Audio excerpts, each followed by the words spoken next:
मेरी बाबाइट YouTube channel में आप सबका स्वागत करता हूँ। मेरे चैनल में ऑल रेलवे एग्जाम्स के जीके का प्रिपरेशन कराया जाता है, इसलिए मेरे चैनल को सब्सक्राइब कर लें और बेल आइकन टिक कर लें, क्योंकि सबसे पहले मेरी वीडियो आपको मिले। चलो स्टार्ट करते हैं। पहला जो क्वेश्चन है वो भारत के संविधान के से पूछा गया है। ये सबसे वेरी इंपॉर्टेंट क्वेश्चन है जो आपसे को बताने वाला हूँ। चलो भारत का निर्माण से स्टार्ट करते हैं। संविधान के विचार की उत्पत्ति हुई थी, कहाँ से हुई थी? यूएसए से इसके विचार की उत्पत्ति हुई थी। संविधान हमारे देश में बनाया गया। संविधान के रूप में जाना जाता है भूमि का कानून। ये जो है ये संविधान के रूप में किसका जाना जाता है? भूमि के कानून का जाना जाता है। संविधान की जननी किसे कहा जाता है? ब्रिटिश संविधान को संविधान की जननी जाना जाता है। संसद की जननी भी ब्रिटिश संसद से ही जाना जाता है। दुनिया का सबसे पुराना संविधान ब्रिटेन का है।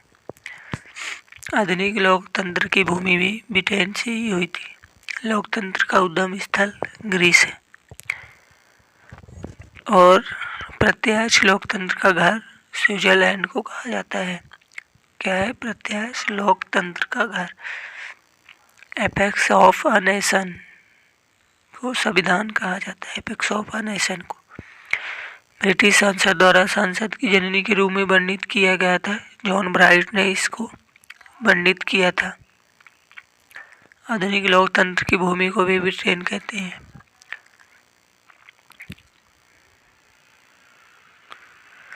दुनिया में सबसे लंबा लिखित संविधान किसका है? भारतीय संविधान है। जो दुनिया में सबसे लंबा लिख के हाथों से लिखा गया है वो भारतीय संविधान है। दुनिया में सबसे छोटा और सबसे पुराना लिखित संविधान जो है वो अमेरिका का संविधान है, जो छोटा भी है और लिखित है, और हमारा बड़ा है और लिखित है। इसलिए भारतीय संविधान सबसे बड़ा है और सबसे छोटा अमेरिका संविधान है।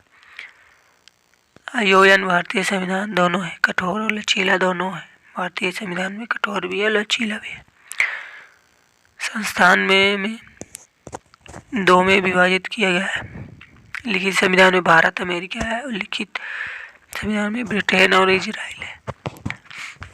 दो में विभाजित किया गया है संविधान को, जिसमें से लिखित संविधान में भारत और अमेरिका एक में और ब्रिटेन और इजराइल एक में। जो भारतीय संविधान को लिखा है उनके अनुसार डॉक्टर BR अम्बेडकर जी ने इस संविधान को लिखा है। चलो अब कुछ करंट अफेयर में आ जाते हैं।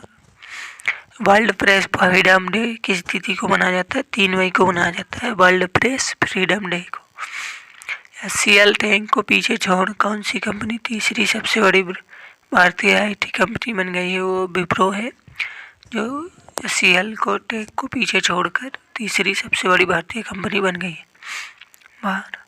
भारत और किस देश के बीच विदेश और रक्षा मंत्री स्तर पर दो का मंत्री स्तरीय संसद स्थापित करने का सहमत हुआ है? वो रूस के साथ सहमत हुआ है, जो भारत के देश के दो मंत्री स्तरीय संबंध स्थापित करेंगे। हाल ही में किसने पुर्तगाली ग्रैंड प्रिक्स जीता है? वो लुइस हैमिल्टन है, जो हाल ही में पुर्तगाली ग्रैंड प्रिक्स जीता है। GST राजस्व अप्रैल में कितने लाख करोड़ रुपए का पहुंच गया है? जो हमारा GST है कितने करोड़ तक पहुंच गया है? इसका फर्स्ट आंसर है 1.41 लाख करोड़ है, जो GST राजस्व मिला है। जापान का Order of the Rising Sun सम्मान निम्न में से किसे मिला है? श्यामला गणेश को जो है जापान का ऑर्डर ऑफ द राइजिंग का सम्मान मिला है। किसे केंद्रीय बैंक के चौथे डिप्टी गवर्नर के रूप में नामित किया गया है? वो है T रविशंकर, जो हैं उन्हें केंद्रीय बैंक के चौथे डिप्टी गवर्नर के रूप में नामित किया गया है। कोविड-19 महामारी के बीच मेडिकल ऑक्सीजन और भारत के अन्य देशों से अन्य आवश्यकताओं के तेजी से परिवहन में मदद करने के लिए कौन सा ऑपरेशन शुरू हुआ है? क्या हुआ है कि जो महामारी हुई है कोविड-19 उसके बीच मेडिकल ऑक्सीजन और भारत के अन्य देशों से आवश्यकताओं तेजी से परिवहन मदद करने के लिए ऑपरेशन शुरू किया गया, जिसे समुद्र सेतु सेकंड का नाम दिया गया है। क्या दिया गया है? समुद्र सेतु सेकंड का नाम दिया गया है। वेरी इंपोर्टेंट क्वेश्चन है और करंट अफेयर का क्वेश्चन। समुद्र सेतु सेकंड का नाम दिया गया। बीपी कानून को टीबी रविशंकर। हाल ही में पंडित देवव्रत चौधरी का निधन हो गया है। वो निम्न में से किसके लिए प्रसिद्ध थे? पंडित जो देवव्रत चौधरी हुए थे वो किसके लिए प्रसिद्ध थे? सितार बांधन के लिए वो सबसे ज़्यादा प्रसिद्ध थे, पंडित देवव्रत चौधरी। विश्व टूना दिवस हर साल किस तिथि को मनाया जाता है? 2 मई को विश्व का टूना दिवस मनाया जाता है।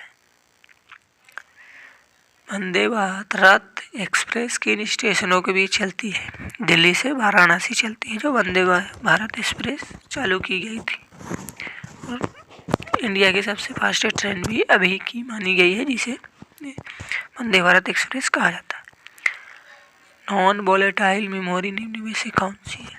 जो नॉन वोलेटाइल मेमोरी होती है वो रोम होती है। नॉन वोलेटाइल का मतलब होता है जो प्रोग्राम बंद करने के बाद उसके सारे प्रोग्राम क्लोज हो जाते हैं, उसमें कोई भी ऑप्शन नहीं बचा रहता, इसलिए उसे रोम कहते हैं। गुप्त वंश के संस्थापक कौन थे? गुप्त वंश के संस्थापक श्री गुप्त थे।